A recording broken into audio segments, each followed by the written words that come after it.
Selamat Hari Sabat untuk kita semua, umat Tuhan dimanapun Anda berada.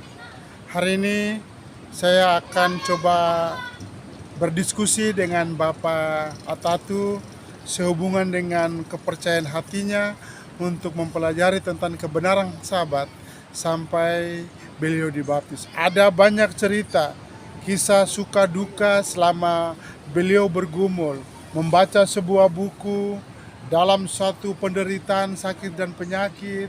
Ada banyak tantangan yang didapati, ada penglihatan-penglihatan, bahkan mimpi sekalipun dia dapati untuk memotivasi dia lebih dekat untuk mengenal tentang kebenaran Sabat.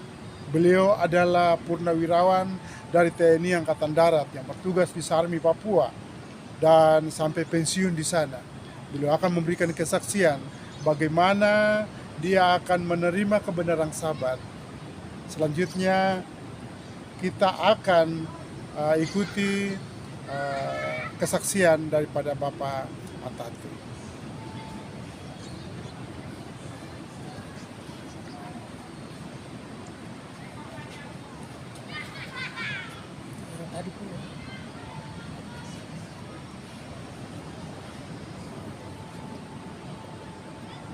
Selamat Hari Sabat.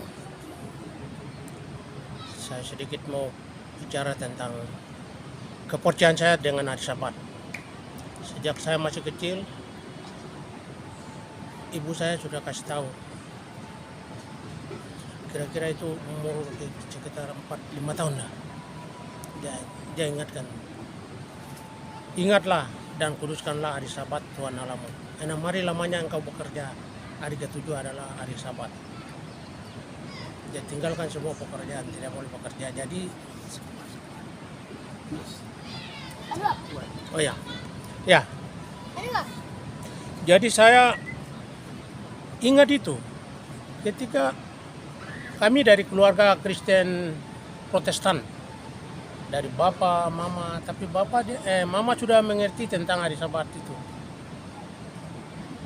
Sampai tahun 1994,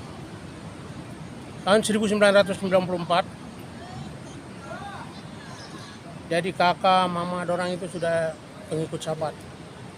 Saya waktu itu mau masuk Sabat, tapi masih dalam pertanyaan. Begitu saya pulang dari Sorong, saya dinas militer di Sorong, di Batalion 752. Saya cuti, terus di rumah kami makan tikus tanah dalam kuali. Begini kakak yang punya rumah itu dia marah, kenapa masak tikus tanah di situ. Dia hantam belangak kuali itu langsung pecah. Wah, dia marah, kenapa masak di sini? Terus saya bilang, ini kan barang makan. Dia bilang tidak boleh, karena saya sudah tidak makan lagi. Wah, dulu kita biasa makan baru, sekarang kau bilang begitu. Akhirnya sudah kita di rumah sudah tidak senang sudah. Akhirnya saya kembali ke Sorong. Setelah tahun 2000 saya kembali. Saya pindah tugas dari Sorong ke Jayapura. Terus tahun 2004 itu saya baca buku Ellen G. White tentang kebenaran Sabat ini. Dia bicara, ingatlah ketika Sang Pencipta mengatakan, kuduskanlah hari Sabat Tuhan Allahmu. Hari yang hampir dilupakan. Jadi saya macam terkesan dalam hati saya, kenapa begini? Jadi saya baca, kasih keluar Alkitab, saya baca 10 hukum. 10 hukum itu dari 1, 2, 3, 4 dia bilang itu ingatlah. 5, 6, 7, 8 ke sana itu jangan-jangan semua. Dari 1 sampai 3 jangan. Dari 5 sampai 10 itu jangan. Itu yang penting itu bagi saya. Jadi saya mulai baca sampai berulang-ulang kali. Habis saya baca lagi. Sampai hati saya ini tergerak untuk dibaptis ini. Saya bilang, aduh, di mana nanti saya baptis? Saya sudah mau bertanya-tanya. Itu waktu saya di sana. Saya bilang nanti saya ke Jayapura dulu. Pada satu ketika saya mimpi. Saya mimpi bendera ini merah putih ini terbalik. Orang mulai bicara, oh bendera terbalik. Saya bilang begini, jangan kasih turun dulu, tinggal terbalik begitu. Karena negara ini punya aturan. Negara Indonesia ini punya aturan, nanti jam 6 turun, baru nanti besok pagi baru perbaiki dia jadi sempurna. Nah, terus begitu saya duduk, ada bapak satu, Saul Numre, dia bawa kue. Ada kue, tapi saya makan ketika saya tawar sama dia. Kuenya 4 biji. Aku makan lagi, terus bapak dia bilang begini, nah, kue itu saya yang bawa. Aku makan. Kue itu, kue 4 buah itu saya, dalam pengertian saya bahwa itu hukum keempat. Yang saya makan itu adalah hukum keempat yang saya tahu mengerti persis tentang hari Sabat. Jadi itulah yang menjadi saya sampai saya harus dibaptis ini di hari Sabat. Saya jatuh sakit tanggal 23 Desember tahun 2021. Saya tanggal 23 Agustus jam 7 malam saya jatuh sakit. Jatuh. Wah. Dalam perkiraan saya, wah ini saya stroke ini. Saya tidak tahu. Padahal asam urat rematik itu gabungan gula. Jadi saya langsung lumpuh tempat. Keluarga saya sudah mulai bicara ke sana ke sini. Saya lumpuh. Sampai berita meredak ke Jayapura, bilang datang bawa saya. Terus saya bilang, saya harapan untuk mau mati tidak ada. Tapi kalau untuk hidup ada, untuk sembuh ada. Tapi waktunya saya tidak tahu. Kapan? Begitu mulai lama-kelamaan, minggu berjalan, bulan berjalan sampai sudah masuk 5 bulan. Istri saya lari.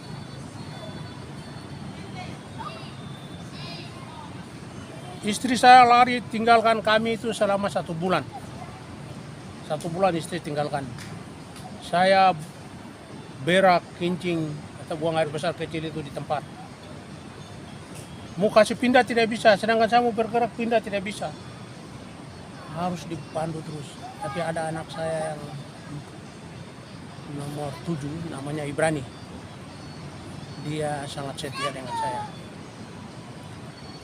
Dia itulah yang bantu segala apa yang saya mengalami. Dia itulah yang membantu sampai kasih berdiri, bikin bersih saya punya kotoran. Anak satu dia ini. Ketika itu baru istri mulai datang. Selama 1 bulan saya baca kitab Ayub tentang perginya Rama tinggalkan Ayub. Tinggalkan Ayub itu saya baca di situ, saya bilang memang kehidupan seperti ini. Berarti saya ini di tempa ini sebagai tembikar tukang periuk ini. Berarti saya ini diuji supaya saya harus ikut. Pada waktu itu juga istri datang dan ada KKR. KKR di Kampung Webro dari Gereja Sabat. Advent hari ke-7 mulai dibuka di sana. Kami mulai. Ada anak piara saya dengan teman-temannya datang. Mulai. Saya titip pesan sama mereka. Tolong kasih tahu Bapak pendeta dorang. Tolong doakan saya punya kesakitan ini. Kita pergi menyampaikan. Dan hari itu juga pendeta datang. Yang datang pertama pendeta Justus Nabuasa dengan Bapak Saul Numre. Datang berdoa saya. Ketika itu mereka pulang. Nanti hari Jumat Bapak Pendeta Gad Windiwani dengan beberapa keluarga Bapak Sawinai, Bapak Saul, Bapak Justus, Bapak Pendeta Justus Nabuasa, Bapak John Sawinai. Ada beberapa teman yang saya belum tahu namanya waktu itu. Ya, mereka datang berdoa saya pada pagi itu. Saya utarakan segala isi hati saya dalam bentuk pelanggaran saya. Dalam bentuk pelanggaran saya. Saya juga pernah waktu saya belum menikah, saya juga berzina dengan perempuan lain. Itu saya ungkapkan semua di dalam itu. Ketika saya mulai dinikahkan di gereja Kristen Protestan pada tahun 1998. Baru saya ungkapkan itu semua setelah hari Sabat tanggal 27 Agustus. Saya rencana saya itu mau ikut ibadah Sabat. Ibadah Sabat itu bagaimana? Saya harus ikut cara beribadahnya supaya saya ikut-ikut ke hari Sabat. Nanti baru saya minta dibaptis. Tapi ke suatu pagi itu saya pergi sampai di sana langsung saya nyatakan sikap.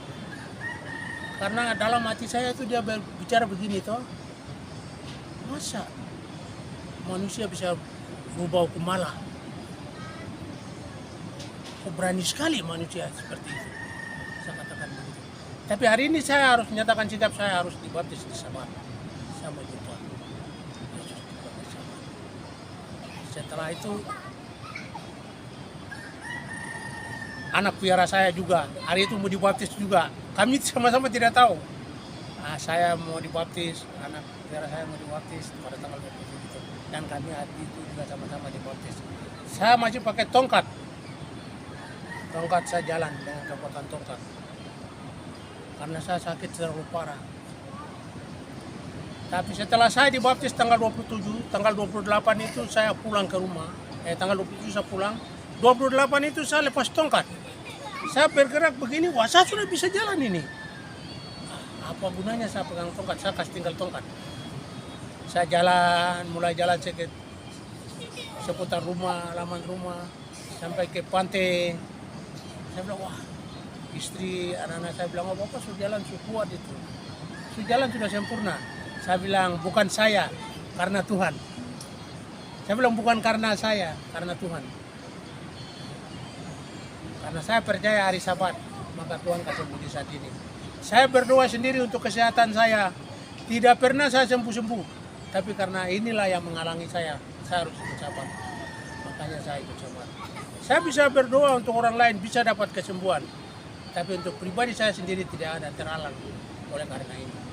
Dan pada tanggal 27 itulah hari yang saya dibebaskan dari belenggu penjajahan dosa. Terima kasih.